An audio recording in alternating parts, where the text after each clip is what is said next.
These days, there are very few political issues that can inspire consensus across the political spectrum. As the pundits never get tired of telling us, America is more polarized than ever. Yet there's one fact on which all Americans who have learned their multiplication tables seem to agree. The nation is facing an onslaught of debt and deficits that threaten our standing in the world. In fact, it seems the only people who are capable of denying this reality are the Democrats in Washington. Let's start with the basics. Today, our national debt stands at a staggering $14 trillion.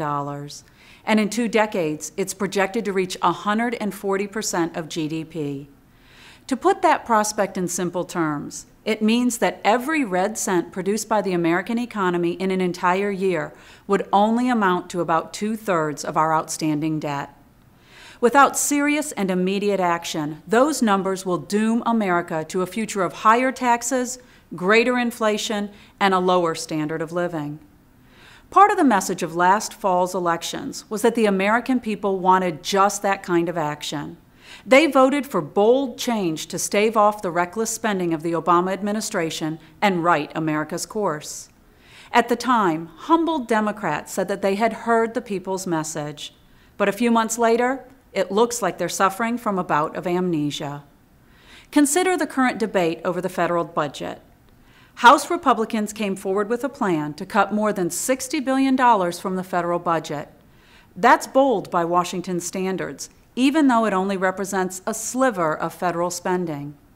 Yet when Senate Democrats proposed their alternative, they included only $8.7 billion in cuts, less than 15% of the already marginal figure that Republicans were offering.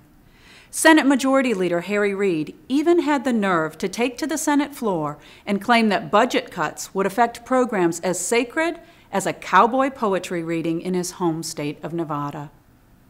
Unbelievably, President Obama has been even more irresponsible.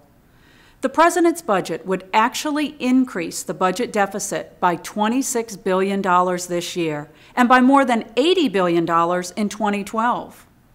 It's time for our elected officials to stop fiddling at the margins.